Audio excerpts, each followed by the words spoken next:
আমরা স্কুলে যেতে খুব সমস্যা হয় এই রাস্তা দিয়ে, তাই আমরা অনুরোধ করব আমাদের রাস্তাটা খুব তাড়াতাড়ি সম্পূর্ণ করার জন্য।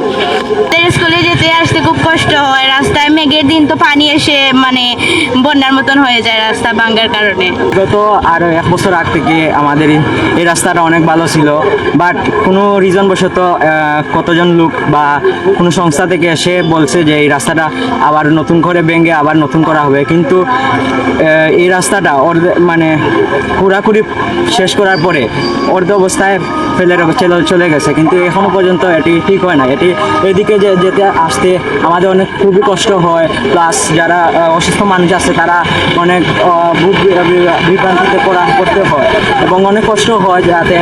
তো আমার এটাই কামনা যে এই রাস্তাটি অতি শীঘ্রই যেন ভালো হয়ে যায় এবং আমরা সুন্দরভাবে আসতে পারি এবং কোনো যেন অসুবিধা না হয়। আসসালামু আলাইকুম। আবারও জানিয়ে দিই, এটা হলো আমাদের সিলেট টুলটিগড় বুরহানুদ্দিন রোড 24 ও 32 নঙ্গের ঠিক মাঝখানে রোডটি মানে কোদা হয়, এখনও পর্যন্ত ঠিক হয় না। তাই আমাদের আজ প্রতিবাদ করতেছি যেন রাস্তাটা খুবই তাড়াতাড়ি ঠিক করে দেওয়া হয়। আমরা আজকে এখানে জড়ো হয়েছি একটি বিশেষ উদ্দেশ্যে, কারণ আপনারা জানেন যে এই সিলেটের ঐতিহ্যবাহী টুলটিগড় এলাকার যে বুরহানুদ্দিন রোড, এটি অত্যন্ত গুরুত্বপূর্ণ একটি রোড। অত্র অঞ্চলের চলাচলের একমাত্র রাস্তা হচ্ছে এই বুরহানুদ্দিন রোড। একই সাথে এইখানে কয়েক হাজার ছাত্রছাত্রীরা চলাফেরা করে এই রাস্তা দিয়েই। একই সাথে আপনারা জানেন সিলেট ক্যান্টনমেন্ট অত্যন্ত গুরুত্বপূর্ণ স্পর্শকাতর জায়গা, সেখানে তাদের শহরের সাথে তাদের যোগাযোগের একমাত্র মাধ্যম হচ্ছে এই বুরহানুদ্দিন রোড। অথচ পার্শ্ববর্তী সাপুরান থানাও এখানে রয়েছে, কিন্তু বেশ কিছুদিন আগে, প্রায় বছর খানেক আগে, কোনো এক স্বার্থান্বেষী মহলের প্রশ্রয়ে অসৎ উদ্দেশ্য হাসিলের উদ্দেশ্যে একটি টেকসই এবং ভালো রাস্তা হঠাৎ করে কুরাকুরি শুরু করে প্রশস্ত করার অজুহাতে।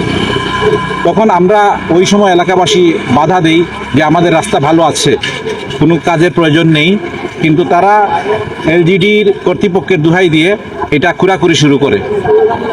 পরবর্তীতে দেখা যায় যে কুরাকুরির এক পর্যায়ে নিম্নমানের কাজ চলতেছে এখানে। আমরা তাদেরকে অবহিত করার চেষ্টা করি, কিন্তু তাদের কোনো টনক নড়েনি।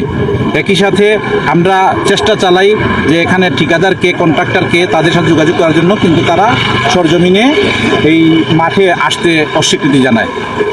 পরবর্তীতে আমরা এলজিডির সাথেও যোগাযোগ করি, ওরা আশ্বস্ত করেছিল যে দ্রুততার সাথে এই কাজ অসম্পূর্ণ কাজ সম্পন্ন করবে, কিন্তু আজকে প্রায় 10 মাস হয়ে গেছে, প্রায় বছর খানেক এই রাস্তা জনাজীর্ণ করে রাখার কারণে এই এলাকার জনসাধারণ আজকে এই দুর্ভোগ পোহাতে হচ্ছে।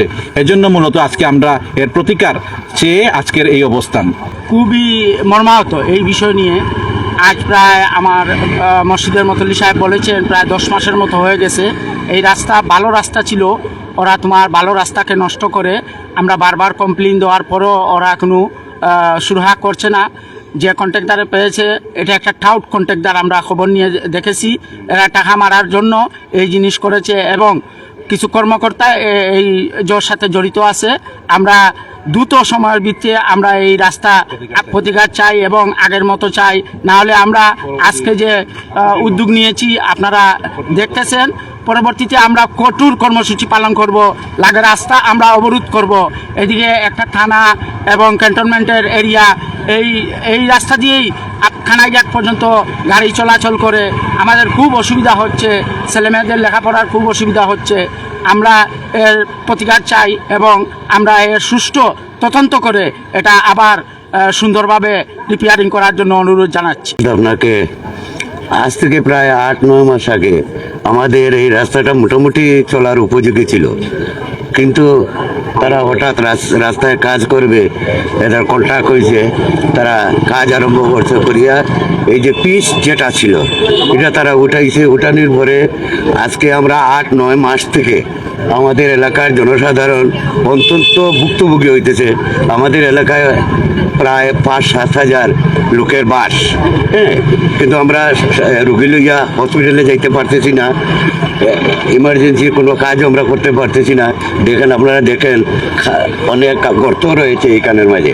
টিলাগড় তাকিয়া কুচিঘাট পর্যন্ত আমরা আসতে, আমরা মুরব্বী যারা, বয়স্ক যারা, রুগী যারা, এদের অত্যন্ত কষ্ট হইতেছে।